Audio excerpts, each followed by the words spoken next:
Welcome back to the Scrumbags Rugby Podcast. Super Rugby Pacific Round 13 has been run and done. The Waratahs have gone to Fiji and done the unthinkable, put 50 on the Drua. The Reds have gone to Perth and absolutely shit the bed, going down to the Western Force 19-14. Lachie is back this week, which is a big surprise considering the results from the Queensland Reds last 2 weeks. So much rugby to chat through, so much to talk about. Let's get into the podcast. Hearing from the crowds, it's your toughest woodpecker. Apologising for kicking a drop goal. Max Jorgensen, no, he didn't. Oh my goodness me! Rush there, rush! He's got the record. Tom Wright, just too good. This is ecstasy for Wallabies fans. Welcome back to the Scrumbags Rugby Podcast. We are your one-stop shop for everything Aussie rugby. I'm your host, Mitch. Back from the nether is Lachie. The Reds have not been doing too well for the last 2 weeks. So I must admit, I'm surprised that he is back on the podcast. We had John Ferguson last week where we really stuck the knife into the Reds. But Lachie's back this week, so we'll try and keep things a little bit level. Lachie, you've been doing some work, and paid work, I should say, not work for the podcast, covering the, not very often mentioned on this podcast, but the 13-man code. Yes, sadly, that's been taking up a lot of the past 10 days. The real world calls us sometimes, Mitch, and as much as I'm willing and happy to stick the knife into my own Reds this weekend, I've been covering Magic Round for my radio gig. So Gross. Wandering around Suncorp, and we'll get into it at the back end of the podcast, but as much as I hate to say it, they do a very good event day and activation. There's a lot of things I think Super Rugby in particular can take and apply to Super Round, having just been down at Suncorp and looking at what's been going on. Very keen to hear that. But we can't get much further in the podcast without shouting out our friends over at Budgie Smuggler. If you're tuning into the YouTube, you will see that I am wearing one of the Waratahs Fleece Heritage style jackets that have just gone on sale on the Budgie Smuggler website. Budgie were nice enough, I should say, to send us both out a copy of one of these each. Lachie will not be seen dead wearing a Waratahs jersey, particularly this week. I'll be wearing it. It just needs to turn up to my place. Budgie, find my address, please.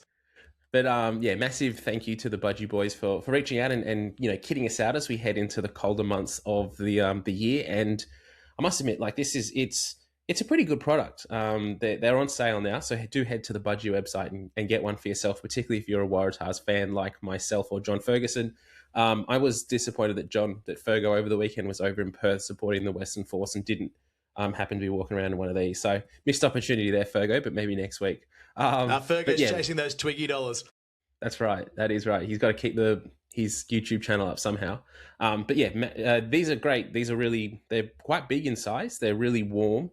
They're comfy to wear. So if you are a Waratahs fan, you're looking for something to keep you warm on the sideline, whether it's at Subbies Rugby or Shoot Shield or at a test match, Super Rugby, anything like that, make sure you're heading to the Budgie website and supporting the boys there, because it's great to see. It's always great to see the offerings from, not your traditional apparel providers that we come to see, like the Waratahs are with Under Armour, the Reds are with Canterbury. It's always great to see other businesses come out and support and partner with the Super Rugby teams and just vary the offering a little bit.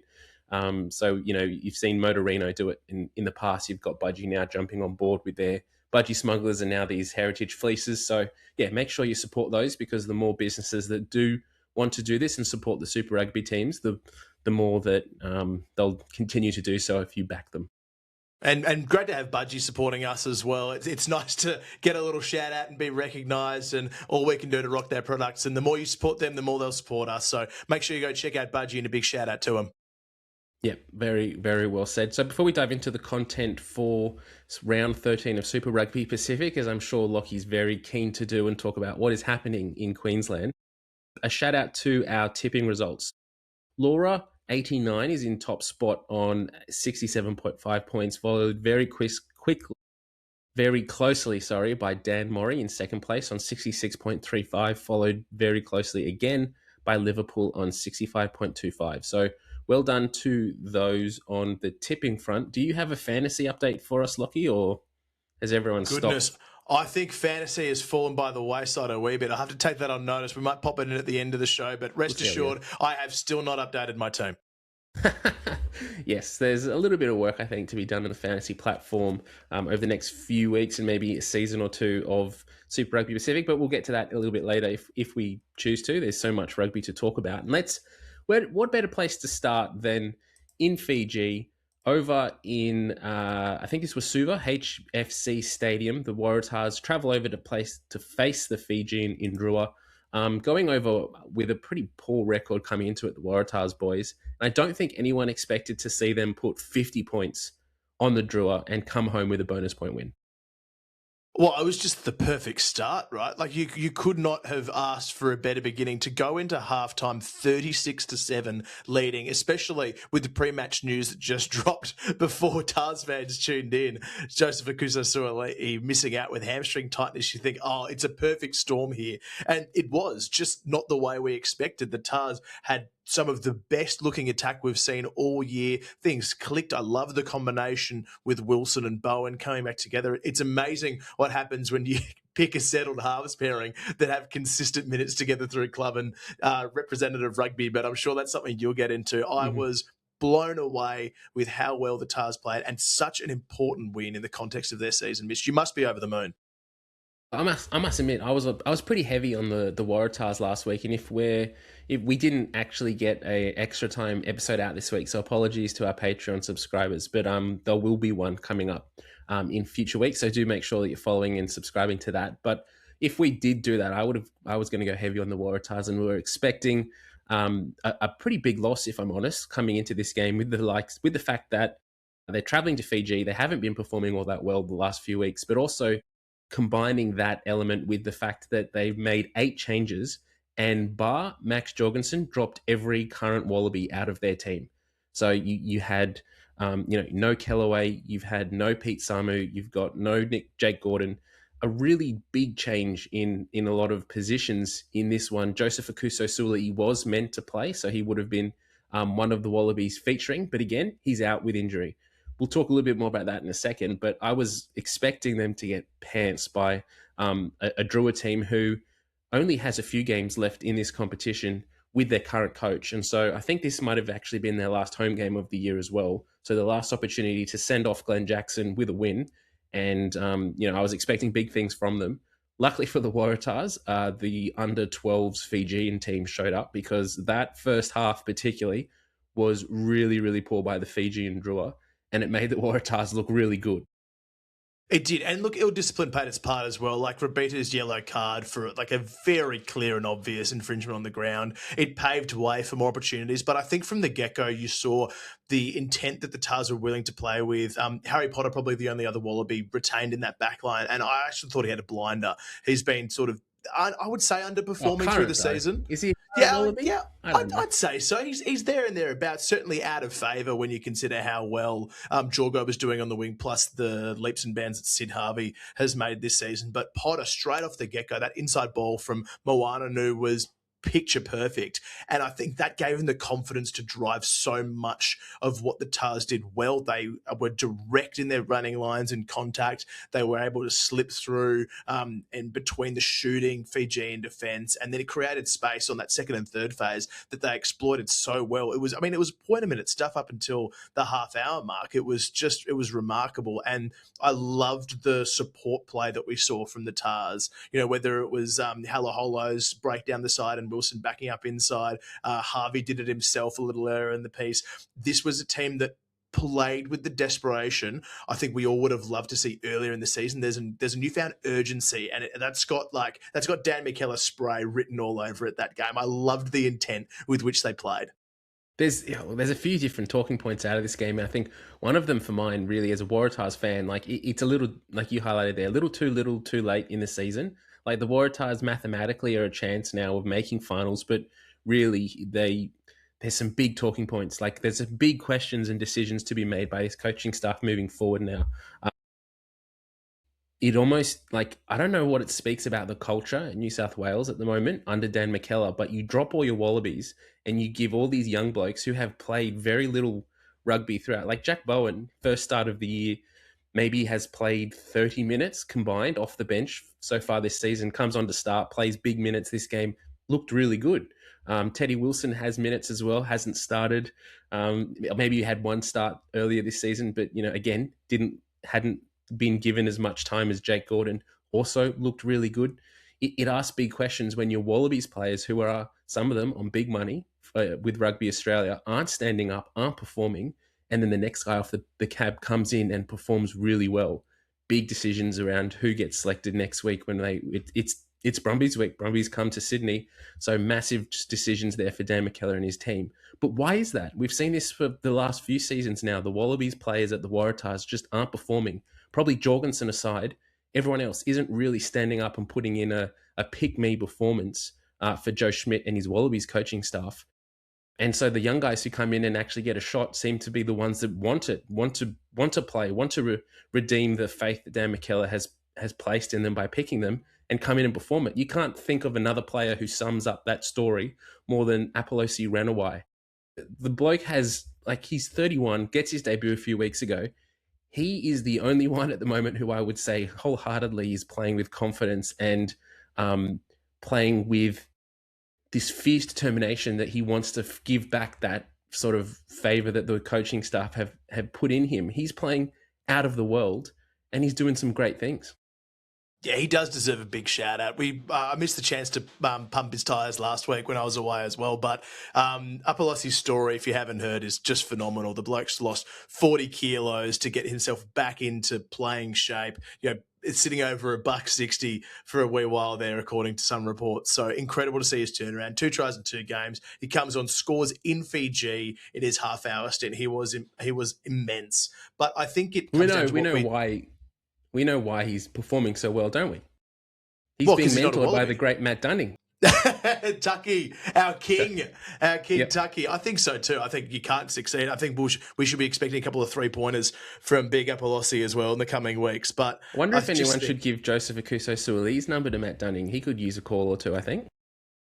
But it comes down to that urgency, right? Like the end of last year, we saw Dan McKellar, it might have even been earlier, but he said too many people at the Tahs happy to wear the tracksuit. And then when you see performances like this, and I know you've harped on about this before, of the players who are on the fringe, who are hungry, who are desperate, they are performing like the ones who deserve to keep the jersey. I would have loved to see at the start of the year, hindsight, obviously 2020, but Jack Bowen and Teddy Wilson backed for a season. They have shown through the age groups, through club footy, that they can win big games. It doesn't necessarily mean that they're going to star straight away and win you championships at the Tahs, but it does give you vital combinations. There has never been a successful Super Rugby team without an established halves pairing. That's what they can be. So whatever tiny minimal influence we may have over the small group of listeners that tune in to stick with us, get around Wilson and Bowen. It is the future of the Tahs. And as much as Debrasini has hit bit on occasion, we've seen glimpses out of Lawson Crichton there. It is very clear that these two are the future that must be backed by Dan McKellar's Waratahs.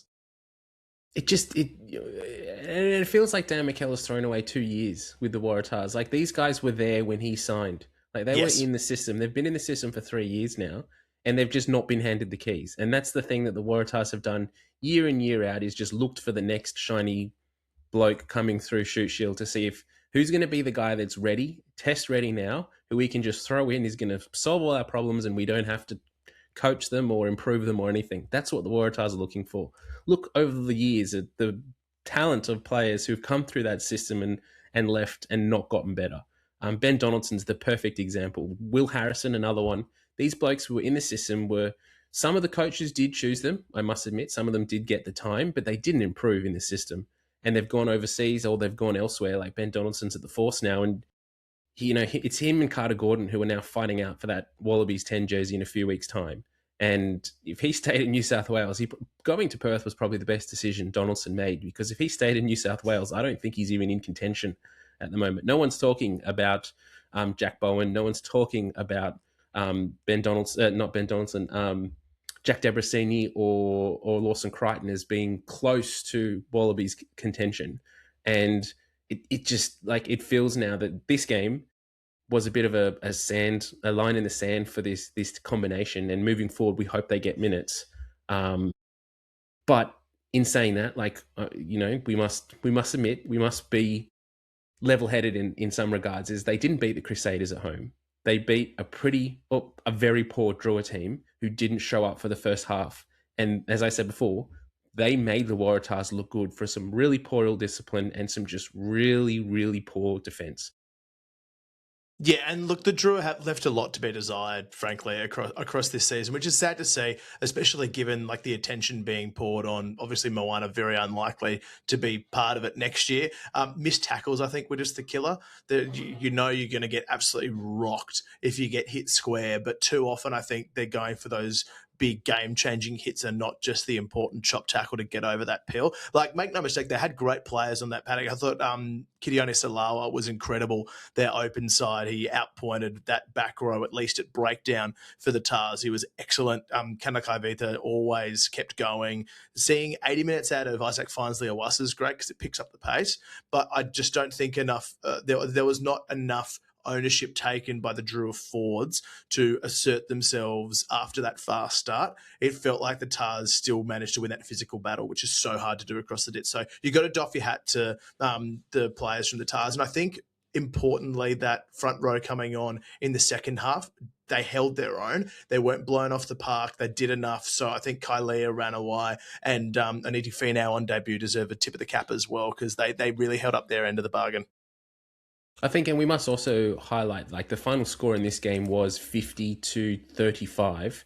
At halftime, it was, I don't have the actual number in front of me, but I think it was 35-7? Yeah, 36-7. So the Drua won the second half. Like the Waratahs, to their, they kind of put the cue away and put the cue in the rack and took the foot off the brake a little bit. They didn't score as many points in the second half, and the Drua came home a lot stronger. So, look, I guess on two hands, like we can't be too hard on the Drua. Like that first opening, it was almost like the Waratahs last week. That opening 20-30 minutes against the Highlanders last week was atrocious, and the game just got away from them. It was pretty similar this week to the Drua. The Waratahs scoring easy points and lots of tries in that opening 20 minutes. The Drua weren't able to scrape back and get the game back, even though they did score a lot of points in that second 40. So what do you do now for next week? Like very briefly indulging a small preview because it is such a big game, Brumbies against Tahs next week. Would you as a Tahs fan change that back line that ran so slick in comparison to the clunk that we've seen in the past weeks, even with all their Wallaby stars? I'm kind of wanting them not to be honest. Like I would really like to see Jack Bowen and Teddy Wilson given the opportunity to give another crack. It's do or die now for the Waratahs season though, so I could imagine Dan McKellar would want to go back to his tried and tested, Jake Gordon, Jack Debrasini combination, Lawson Crichton into 12. I don't think that's the best option for this Tahs team at the moment. There's so many questions though. Like we would love to be in the Waratahs coaching box and at training this week because out of their sort of centre and fly half choices for next season 2027, Jack Bowen's off contract. Hudson Crichton's off. Lawson Crichton, is off contract. Jack Debrasini's off contract. They actually don't have a 10 on the books contracted out of the guys that are playing 10 so far this season. And Dan McKellar has said in the lead up to this one that like they're all playing for contracts now. Like it's just open season. Whoever's going to perform these last 3 games is probably going to put themselves in the right position for a contract extension. It's hard because on the one hand, you think Jack Bowen did really well this week and deserves another shot. But at the same time, he could go to Sydney and against the Brumbies not perform. And all of a sudden the Waratahs lose that game and their finals are over.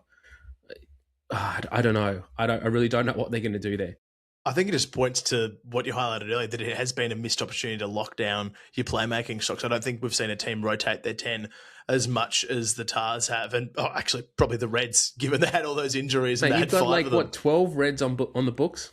12 10s, on the books. 12 10s at least, and they've needed them. But just like, I look at those past 2 years and you just think like, geez, it would have been a great opportunity to see Wilson and Bowen, if not starting, always together off the pine, getting 20 to 30 minutes rather than bit parts 5 minutes or sitting on the bench all game. It's just, I think bench management is something that Australian super teams comparatively do not do overly well, especially when it comes to their backs and developing those players. 100%. It always seems like forwards get a good run, but more often than not, we see backs with junk minutes. and it would be great to get a bit more insight from coaching staff as to how best to introduce and drip feed rookie playmakers in particular into the fold, and then with a view to them being 80-minute players. I don't want to be too harsh here on Dan McKellar as a coach, because I know he's under a lot of pressure, and I know that there's a lot of comments being made externally from commentators, from the media, and all kinds of things around the Waratahs' hopeful, horrible seasons the last 2 years under him. But I don't think he's got a plan for his fly half. Looking across the Waratahs' last 2 seasons, it is not clear and obvious who the first choice fly half is. It really screams Michael Checker 2019 World Cup. 1 week we're throwing this one, next week we'll throw this guy in, next week Kurtley Bill, are you available? We'll throw you in. Like, there's no clear plan. We don't know who the first choice is. I couldn't even tell you, as a avid Waratahs fan right now, is the first choice fly half for the Waratahs at the moment Jack Debrasini or Lawson Crichton? Couldn't tell you. Don't know. No clue. And I don't think anyone does. And even if you ask Dan McKellar in a press conference, like, who's your first choice? Who are you going to in a crunch match against the Brumbies next week? I don't think he'd be able to answer that. And so that's worrying. That's a coaching issue, that if you do not know who your best choice fly half is with 2 rounds left in a competition, you've failed. You have failed in your, it's a quarterback. You cannot imagine an NFL team going into a season and not knowing who their first choice quarterback would be. You wouldn't see it. You wouldn't see it in the NFL. You just wouldn't, you'd be fired on the spot. And so the Waratahs, it's piss poor. It's really poor. I mean, to be fair, they've kept in the hunt. They've done everything they can to get the full points out of this game. I was a bit worried. I thought that last try that the Drua scored might have actually taken away the bonus point. But they managed to jag enough, and maybe that's why they did put the cue in the rack, because they knew that was sewed up. But they do the job. They get the 5 points, and they keep within touching distance. So where do they now sit on the ladder? And it obviously feeds into the next game that we're going to touch on. 7th. So they sit in 26 points behind the Queensland Reds, who did jag one against the Force. Actually, but Lachie, just before we get on to the Queensland Reds, because I know you're keen to chat through that one. There is one big talking point out of this game and the Waratah season as a whole that we do need to focus on, and that is the man in the 13 jersey, or the man that's not in the 13 jersey, Joseph-Aukuso Suaalli, injured again. How much time has he spent on the sidelines during a Waratahs season? He has spent more time injured since he came into the 15-man code for the Waratahs than he's played on the field. Yeah, not great. Not great is what I'd say. I think this hurts you more as a fan, but as an observer, especially for a Wallabies jersey, I just think, like, shit, are we getting our bang for our buck? Like, he's obviously a talent. He's under so much pressure. We love that he's come across to the code and the hype that he's brought. Clearly an excellent athlete, but like, the Ferrari's got a lot going on if it's constantly at the mechanics. And I fear for the longevity of his rugby career, because bearing in mind, he is off contract at the end of next year. If he keeps getting injured in this game and he feels frustrated with the opportunities that he's getting and knows that he will not get as big a contract coming into next year, will he stick around? I genuinely don't know. And I'm not sure that as an athlete, if I'm in a code where I'm constantly injured or experiencing difficulties, maybe I wouldn't. I think there's a wider talking point around this, and we've seen it a little bit, not like wholly, because Zach Lomax is kind of proving at the moment that he's a bit of an exception to the rule. But over the last few years, the players who have come across from league into union, particularly outside backs or centres, they're constantly getting injured. The other player that comes to mind, Suasi Vunivalu, like, he was come across and everyone was talking about him potentially being like the next Corabetti. And how many injuries did he have? Like, he was always injured. Didn't he have a whole season off from a hamstring tear? Yeah, just about. Like, he died. Probably not died in the arse. What was it? Just before the he didn't play the whole season before the Rugby World Cup and still got picked, or there and thereabouts. Like, yeah, but who didn't? I got picked. I got asked to go. you might have got more minutes than him, to be honest. Yeah, that was an absolute dead horse, wasn't it? And I mean, I know the fans will be like shouting at their keyboards or shouting as they're listening to this, saying like, this is an exception, this isn't the rule, because there are players who have come across and have made that transition. Well, Corabetti is an example of that. Zach Lomax isn't. So it's not necessarily like, it's probably not something just outright, but I think there does need to be something looked into it, that the way you prepare your body for rugby league is different to how you prepare your body for rugby union. And coming into this, it doesn't seem like Joseph-Aukuso Suaalli has the physical or the backing or the strength. I don't know what it is. I don't know what the breakdown in the preparation was. But for him to go through 2 seasons heavily injured during Super Rugby and to play very little minutes throughout 2 seasons, that's worrying considering we were paying over $1 million a season for him, and he's not delivering for the Waratahs. How much do you think, given the Tahs are obviously owned and operated by Rugby Australia at this point, like how much oversight would there be from Wallabies physios or staff going, if there's anything even remotely slightly wrong with him, Cotton will put him on ice? Because hamstring tightness is not a common reason to be kept out entirely from the game. It'll be, it's this, it's a full strain, it's this and that. It just going, oh, gee, coach, like I'm a bit stiff and getting pulled, reeks of like overreach from Rugby Australia and the Wallabies to protect their star asset. Yeah, and 100%. Like it's obviously it hasn't cost them in this case. They've got a bonus point win, which is terrific. Tristan Riley has done an excellent job every time he's pulled on the 13 jersey, to be fair. But it is concerning that he is injured so often. Yeah, and I do think that I wonder if there's something we're not being told. Like I wonder if behind the scenes he isn't 100% and hasn't been this season. And so the Wallabies and the coaching setup from RA, like you said, are cotton balling him and saying if any tiny thing comes up, don't play him. It's not worth it. Waratahs, at the end of the day, the Waratahs make finals. They're not winning. They'll get bottled out in the quarters. Like they're not going to go through and win a title in 2026. So at the end of the day, if Joseph-Aukuso Suaalli plays the next 2 games and gets injured and isn't available for Wallabies, that's worst case scenario. If he doesn't play, if he doesn't play these games and gets fit and is able to play for the Wallabies, that's best case scenario. Just the other thing for me though is like how frustrating must it be to be Tristan Riley? Like if I was him, I would be absolutely tearing my hair out. Like he has not put a foot wrong in the centres when he started. But as soon as Joseph-Aukuso Suaalli gets fit, we'll throw him back in because he's on $1.2 million. Ridiculous. Like he has played so well, Riley. I think that he needs to stay in the centres. The Tahs have looked so much better as an attacking team with Riley in the centres than Suaalli. And yet he gets picked there just because he's the RA poster boy.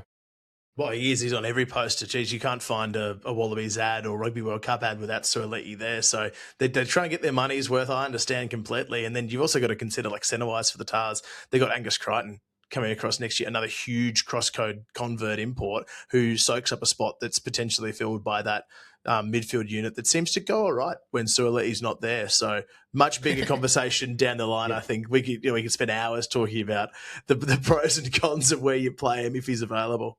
That's right. And we're not the New South Wales Scrumbags podcast. And in a cheeky little turn of events, the Queensland Reds, or as we like to call them now, the Queensland Whites, have travelled to Perth to take on the Western Force, who have chosen, in a very cheeky little mix, to face them in a red jersey.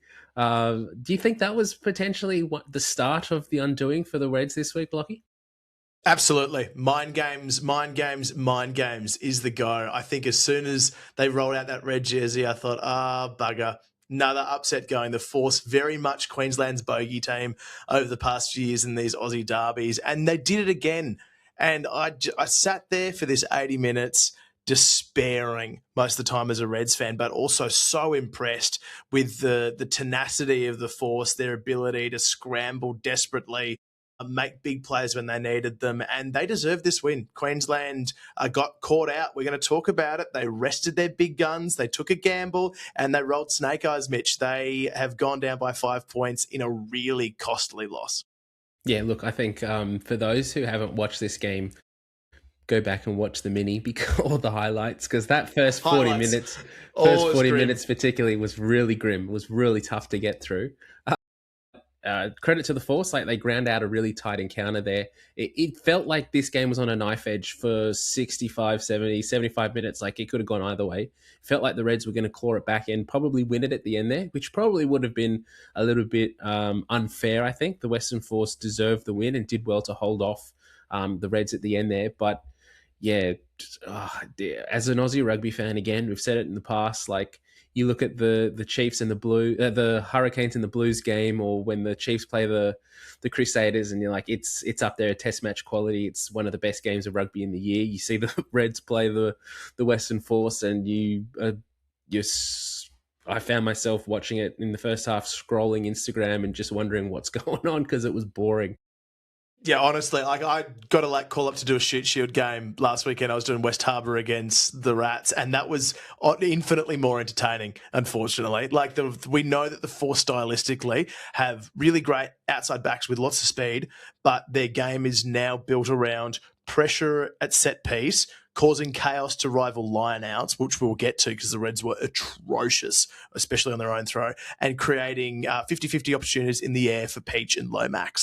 So it became very 10-man footy for a lot of this game. It suited the Force. They played the Reds like a fiddle, and missing their star players in a lot of key positions. Fraser McWright springs to mind, but it just they botched it. Unfortunately, the Reds got this wrong. Les Kiss got this wrong with his selections, and the lack of experience on field cost them, particularly in the second row. I want to go straight there, Mitch, because the Reds line out, atrocious is an understatement. It was abysmal. It was appalling. They lost 6 of their own throw. It has been consistently bad for a month now, and the loss of Josh Canham in particular, but compounded by Luke Ansalako-Loto's absence, they just got pulled to pieces. And it's an interesting one. We spoke about it last week that it's just not good enough to be in a professional rugby environment and to not be able to have or fix your line out. If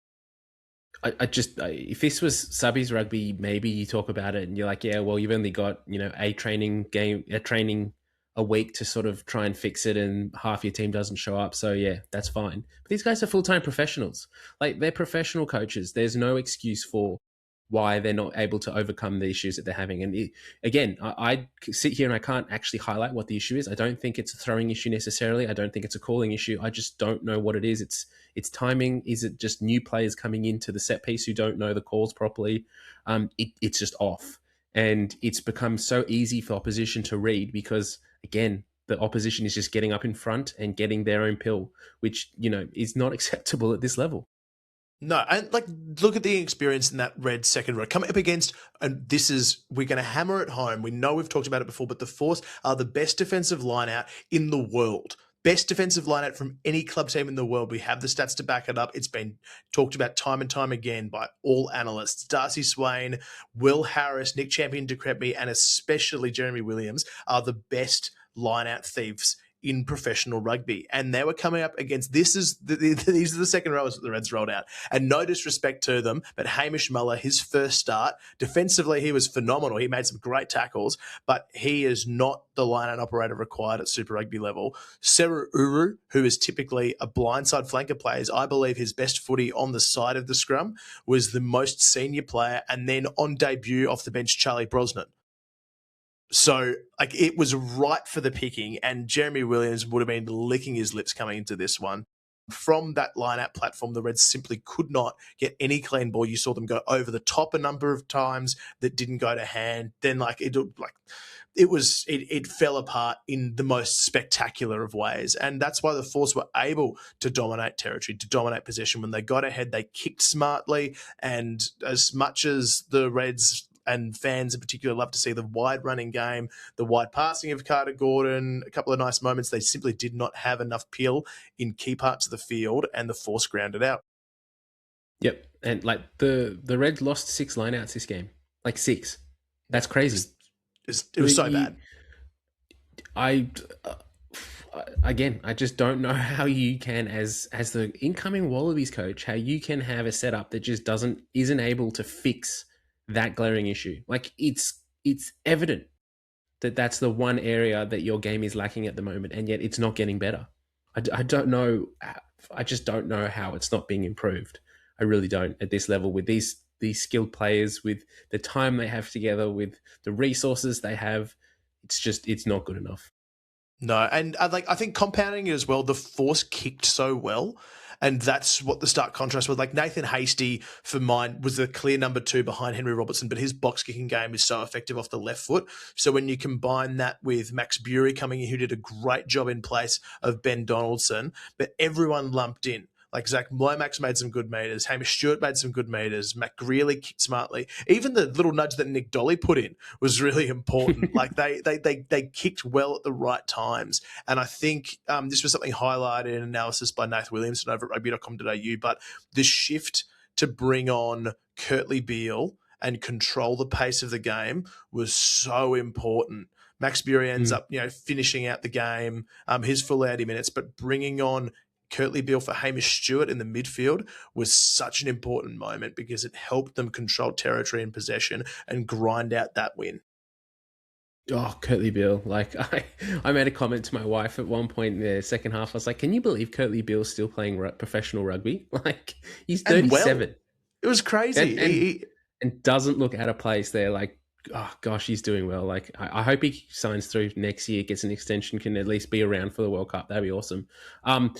I think one other thing that we need to highlight in this game too is the score was 19-14, which seems like a tight encounter, and it was. It was like it could have gone either way really, but the Western Force bombed like 3 or 4 try scoring opportunities, and so this should have been 30 something to 14.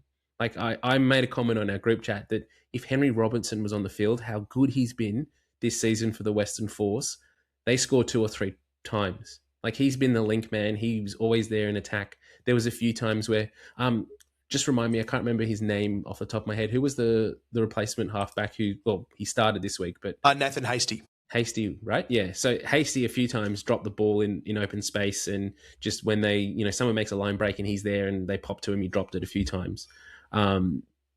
Robertson's been so good this year that he's been finishing those opportunities off. And so, like, it could have well been a bonus point win to the Western Force here over the Reds, who, everyone at the beginning of the year was talking about being, a top 2 potential finals team that has really, the last month, their season has gone off track dramatically. Well, they've got a terrible record now in these derby games. Like, it's weird because you look at them and they've swept the Brumbies, but on the other hand, they've been bombed by the Force 2 from 2, and they dropped that round 1 game against the Tahs. And it's just like little moments have really come back to bite them on the arse this season. But I want to focus on the Force here because they did so well, Mitch, to scrap, and like we're obviously shit canning the Reds, particularly around line out, and rightly so. But it's as a result of the pressure and like Jeremy Williams again putting his hand up as an option that can cover lock and 6. I think is a really effective test weapon to consider off the pine because he can cover so many of those bases. He's sort of fighting it for me with like that Tom Hooper kind of role. But this game was all about Tizano. Again, all effort, 2 tries, 15 tackles, 3 steals. Like he is having an absolute worldie, and in my view, putting serious heat on the starting jersey come that Ireland game. He's just been phenomenal. Well, that's exactly where I wanted to go. I was going to ask you. I mean, you're a Queensland boy. You'll back Fraser McReight till the cows come home, but only if he's better. At the moment, Tiz's playing better. Fraser McReight didn't play this game, so we can't compare apples for apples. He was one of the players that Les Kiss gave a week off to, but he's had a pretty poor start to 2026, and Tizano's been phenomenal. Probably don't see a world where Joe Schmidt gives the starting 7 jersey to Tizano in Sydney against Ireland, but far out he's playing well, and he probably deserves it at this point. I think so. And like McReight has got better as the season's progressed.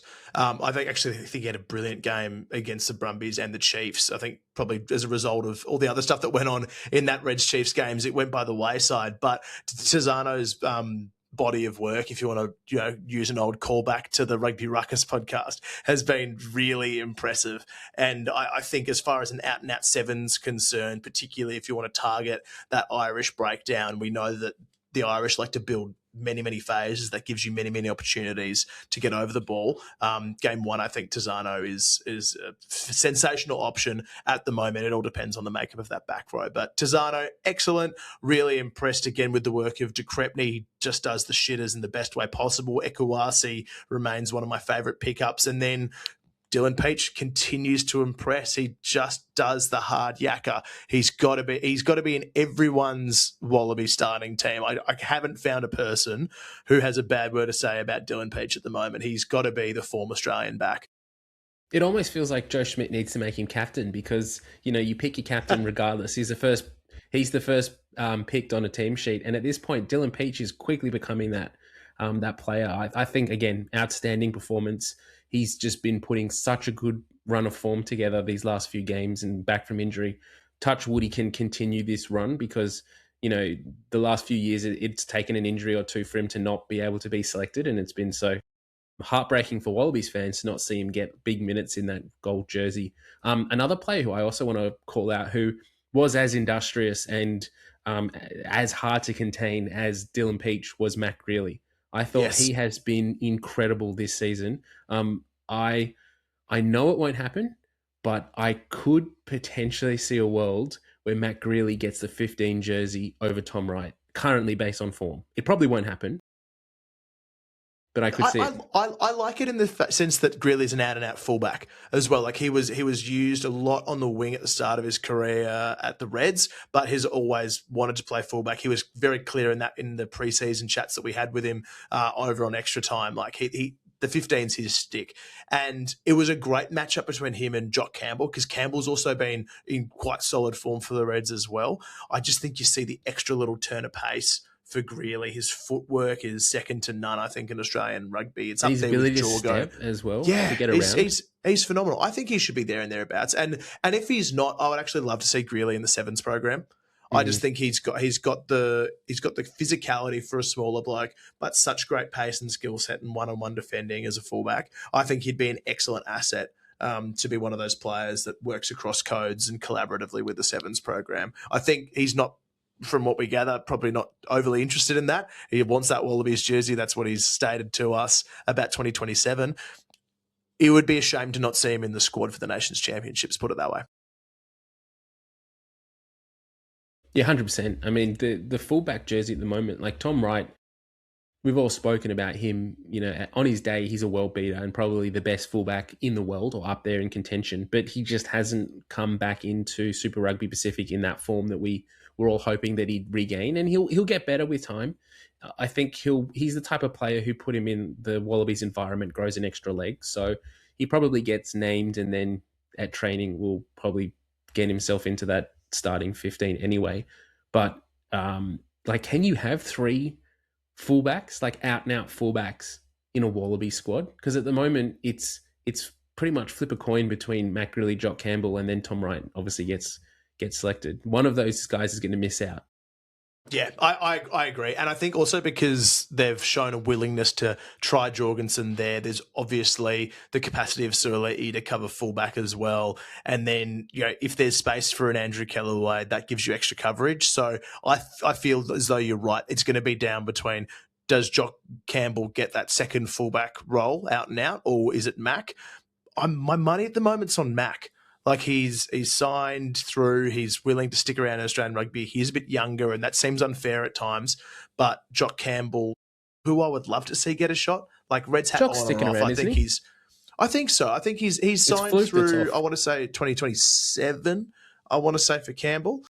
So there's potential there, but yeah, I'm not sure who I'd pick. On form, I'd probably go with Greeley, but Campbell's no mug either, and he just had those. What was back into the Rennie era, wasn't it? Like he got blamed for that loss in France, and he was the one that set up a lot of their tries. So like he's had a pretty tough run in his 4 tests in Wallaby Gold. Not a lot of opportunity.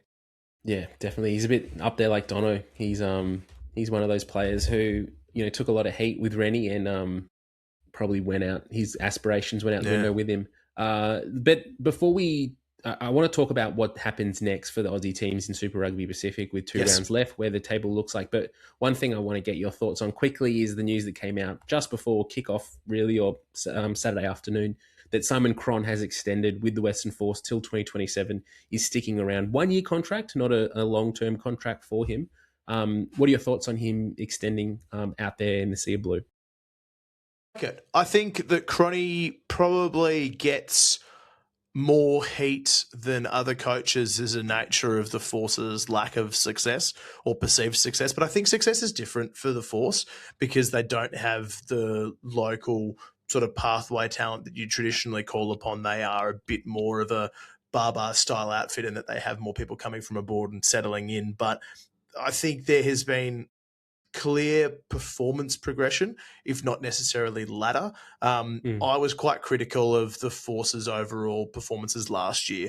I think they severely underperformed in the grand scheme of things. This year, there has been a marked jump both in the standings and in their showings on the field. So I like it. I think it's good to have a year-long extension as well through the World Cup year. It adds continuity for players, obviously pushing for Wallabies jerseys, but even through like their winless tour of New Zealand, obviously barring Moana Pacifica, like going down to the Highlanders and to the Hurricanes in hard-fought affairs, you can see that this Force team's good. We were really bullish on it at the start of the year, me in particular, in saying that like they're gonna move ahead. I'm not sure if they're gonna get ahead of the Tahs now. I'd like to think that my preseason predictions are gonna might get ahead of the Reds.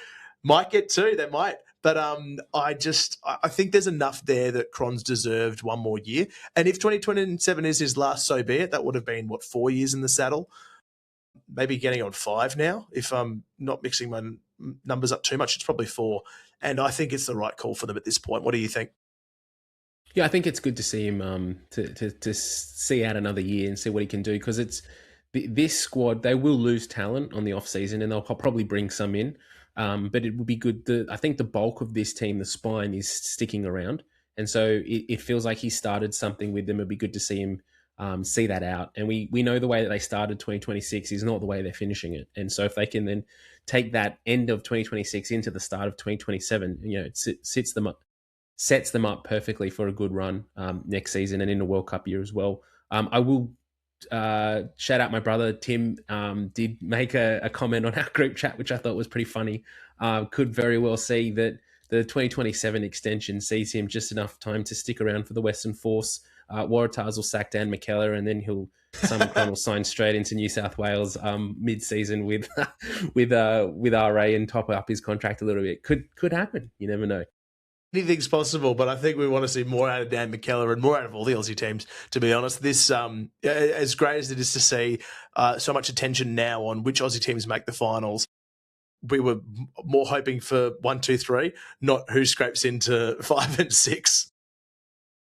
100%. But let's look at the table as we currently go to air. And so as things sit now that is taking into account that the Brumbies have had a bye this weekend. So they're the highest ranked Australian team in 5th. They're on 29 points, followed very closely by the Queensland Reds in 6th place on 28 points. The Waratahs, with the win this week and the bonus point, have gone up into 7th place, sitting on 26 points. Western Force are in 9th place with 22 points. Looking forward for the next 2 weeks. So the Waratahs this coming week, Friday night, they host the Brumbies in Sydney. And the Reds go to New Zealand to play Moana, and the Force finish off their season with 2 home games. This coming weekend, they play the Drua. Next weekend, round 16, final round of the competition, the Waratahs go to Perth to play the Force, the Brumbies host Moana, and the Reds host the Drua. So a lot of permutations there. There should be some good wins on the table, you would think. But Lachie, how do you see the final 2 rounds of Super Rugby Pacific finishing off? And then we'll talk about the placings on the ladder. Well, I think in fairness to our trans-Tasman brothers, it's important to note that we are so far adrift from the top 2. I think like the Canes and the Chiefs sitting on 50 and 45 points, they're 10 and 2.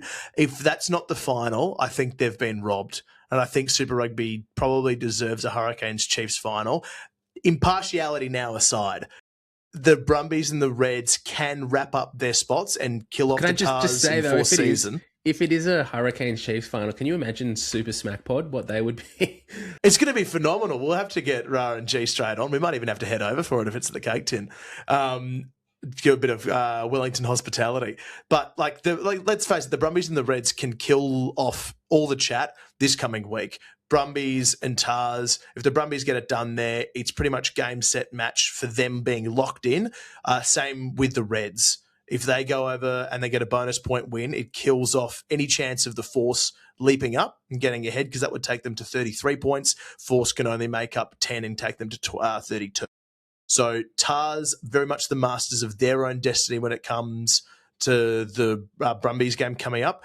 But the Force are reliant on Queensland dropping the ball this weekend as well. So there's going to be a lot of Moana fans in Perth, I feel, this weekend, Mitch. But it sets the scene right. Like, we want attention, we want jeopardy. We've certainly got it in these last 2 rounds. So question for you, Lachie, then. Do you actually see a world where the Reds go to New Zealand and lose to Moana? Yes, I do. I don't want to see it. I would like to close my eyes.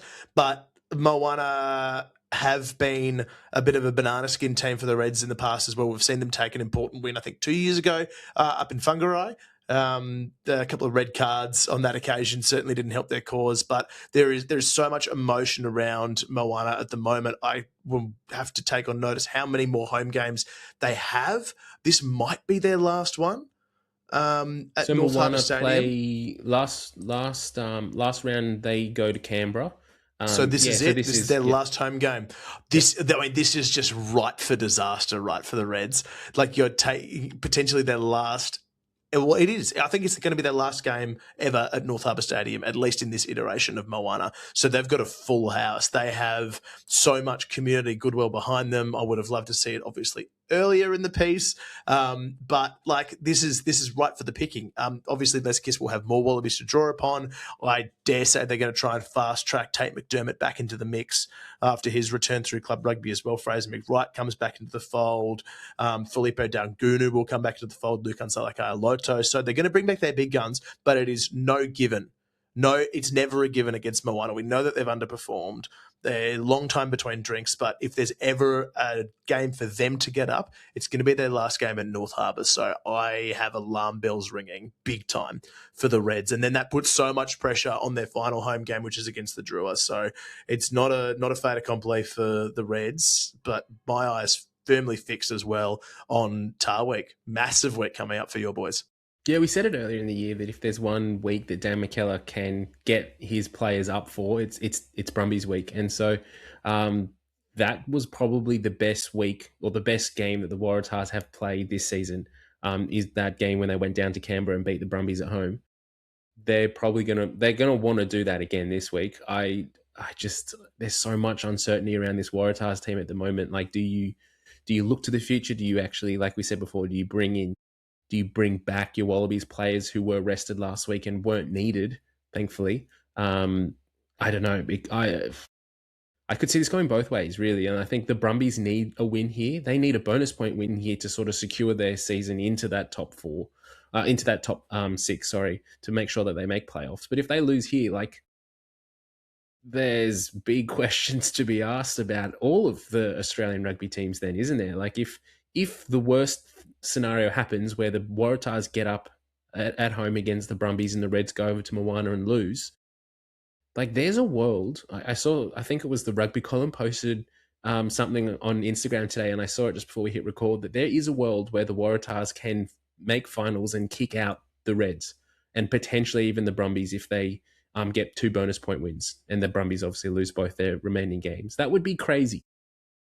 I don't think it's possible for the Brumbies to fall out, maybe mathematically, but think about the Highlanders. They've only got 1 game left. They've got a bye, so they're pretty much dead in the water because their last game is against the Hurricanes. So they are not really in a position to make finals at this point. I think the odds are currently still with the table as it currently sits. The Brumbies are on 29 points. The Waratahs are in 7th on 26. If the Waratahs get 2 more wins with bonus points and the Brumbies lose their next 2 games, the Waratahs will jump them. Yeah, they would. So and that's the thing. Mathematically, mathematically, 5 and 6 are not safe. And the Tahs, unlike the Force, are in control of their own destiny. So that's what I'm reading. The Force are reliant on the Reds and Brumbies dropping games, particularly the Reds, I think, to make the most of theirs. but it sets up such an exciting finish. And I harbour and wonder and hope. This is very much sort of copium as well from me. But is there a world in which the Crusaders can slip down out of contention? They do have two massive derby games coming up, Kiwi derbies in particular. So I don't know if it's possible. Maybe mathematically, I might just be holding on hope after they put in a really good performance against the Blues. They play both of those though in Christchurch. They have one. Do they have the Canes and the Chiefs? Yeah, both on Fridays in Christchurch. Oh, so I don't know. I'm really going to be cheering on Canes and Chiefs. I would love to see the Crusaders slide down, because imagine if we managed to squeeze in a third team into finals, whoever that may be. Fascinating couple of weeks ahead. What do you think, like realistically? I think you'll say best case scenario for Australian rugby is to have all three Aussie teams make finals. I don't think there's four Aussie teams. We're not going to get all four in. Oh, it's three. Sorry. I thought we cut the Reds already. I didn't think we considered them an Aussie team. Cheap win. No. So 3 Aussie teams scrape in and make finals. I think.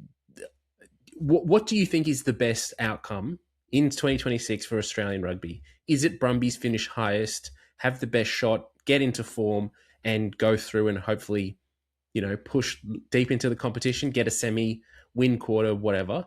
Or is it to just get the 3 teams in there and all bow out in the quarterfinal? Well, I think the best case scenario is you get all 3 teams in, so that way at least one of them makes a semi just on the format of the finals. Not necessarily. Absolutely. If the Brumbies, Reds, or Tahs finish 4th and all the qualifying finals play off as the way they're expected, 4th still goes through.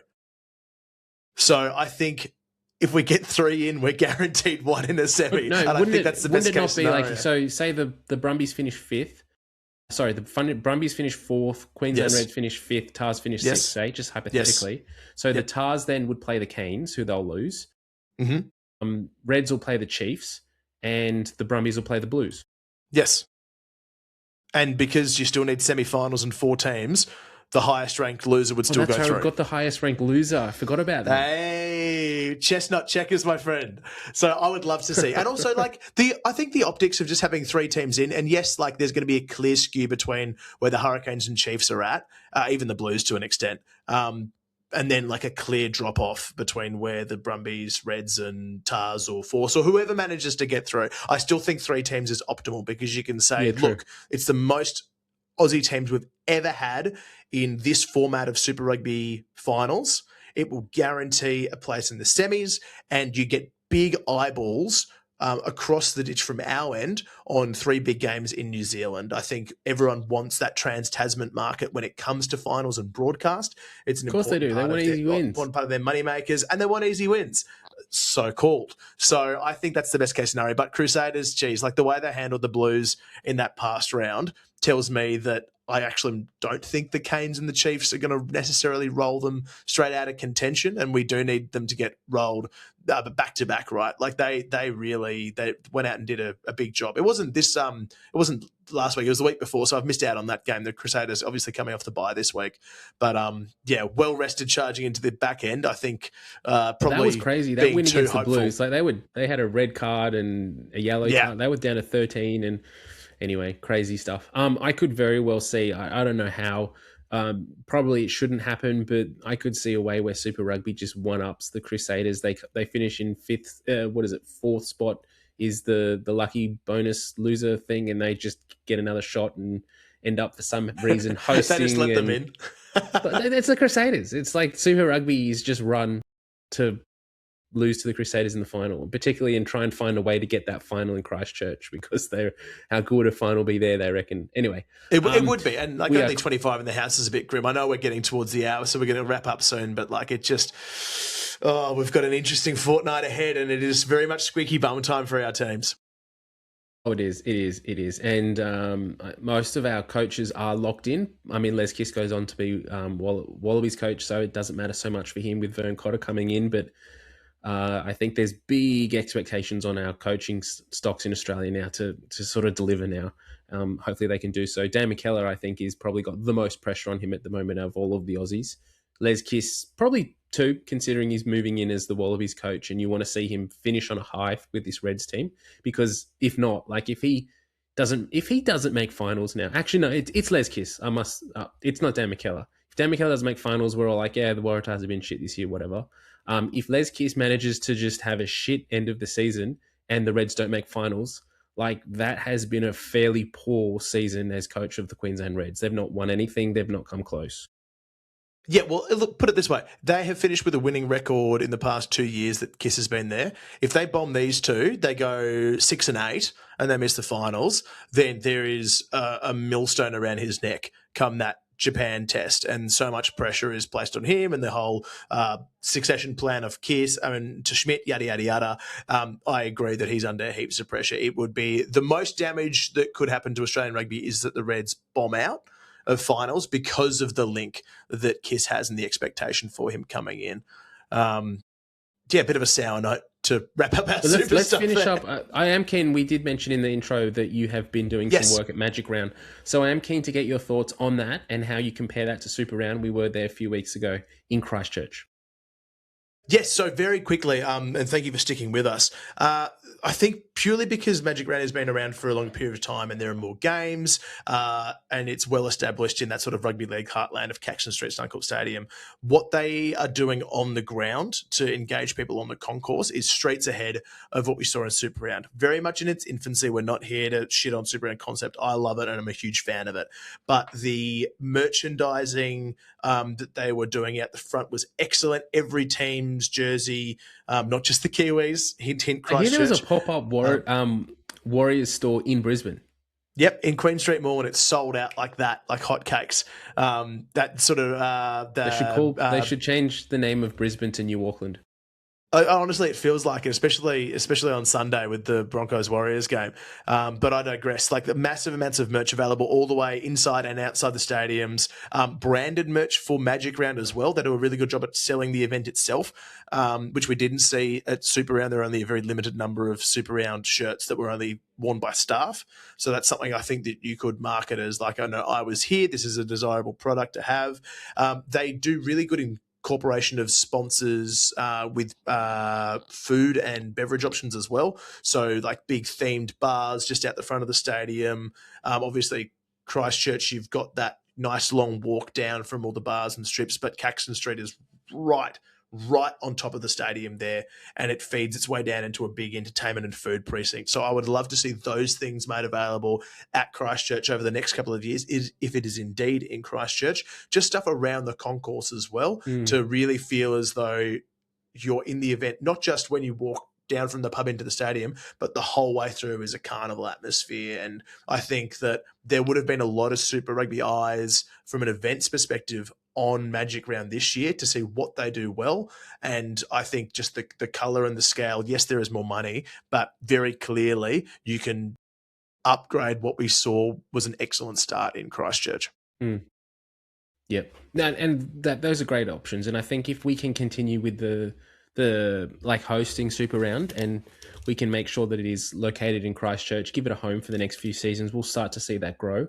One thing I will just highlight though, that the same mob that runs Super Round, the same mob that operate and run Magic Round were the original holders of Super Round. So TEG Sports, who do Super Round, they ran Super Round in Melbourne. And so if everyone's just saying like, we'll get those guys because they know what they're doing, they had a shot and they fired it. They shit the bed. Heaps to learn from that. I'm sure it'll grow. The buy-in from fans, I think, is also the big thing. That's what I think we'll start to see grow in future years. Like if you watched Super Round the first time we did it, like 2023, I think it was. If you're Cadbury or if you're Bundaberg Rum or if you're one of these big, or 4X, one of these big sponsors of one of the Super Rugby teams, and you're sitting there going, there's like 15,000 people there all weekend. I'm not going to pay to put a pop-up bar out the front of Amy Park. Like, I'm going to lose money for that. But you tune in and you see what Super Round in Christchurch was, and you'll see the amount of space there was around the stadium, how many people there were, the opportunities of brand exposure. I no doubt next year it's going to be bigger, it's going to be better. There will be sponsors there. I hope Cadbury's there giving out chocolate bars, and Forex is giving, water, whatever their flavored waters that they sell to fans who will just use it to wash their shoes or something. But, big opportunity to grow there. I think so. And just like, it's just the scale. We know that the NRL currently is doing very, very well. They have the money to throw around. The more time given for the Christchurch event to grow in Super Round is going to make it better. And I think the way that they introduced Magic Round this year, as they have the past couple of years with a women's State of Origin game, there is a clear precedent that if you set the tone with a great women's rugby event, you can get even more eyeballs down. Let's get a test match over there as part of Super Round. 100%. Definitely. I agree. Anything else you wanted to raise? Or you're happy to finish the pod there, Lachie? I think we've spent enough time of me ripping open wounds about the Reds and you being able to very graciously gloat about the Waratahs. It sets us up for a fantastic fortnight ahead. And remember, we are less than 50 days away from Wallabies action returning as well. So get excited. We're going to start teasing a couple of little bits and pieces around Nations Championship, how we think that Wallabies squad is going to look, especially if we don't have luck in Super Rugby finals. It gives us more time to pick our teams in gold, Mitch. I'm scared, Lachie. I'm scared. I'm starting to worry very badly about this Nations Championship. We're going to get there. It's going to be big. And make sure you stick around as well. Thank you for staying with us. Extra time coming out midweek. We'll do a little bit around the Aussie under-20s, rather. They're coming off the back of a rugby championship campaign. We've had a lot of fan engagement about that competition, how it looks, and in particular, what players are made available for that as well. So I'm looking forward to sinking the teeth in with you, Mitch. Yeah, me too. It's going to be good. We'll see you then. Thanks, everyone, for getting to this point of the podcast. We'll be back in your feeds next week. Give us a like, share, a follow. Tell your mates. Spread the rugby gospel. The more people listening, the better. And hopefully your team gets a win this week. We're not going to France for the croissants.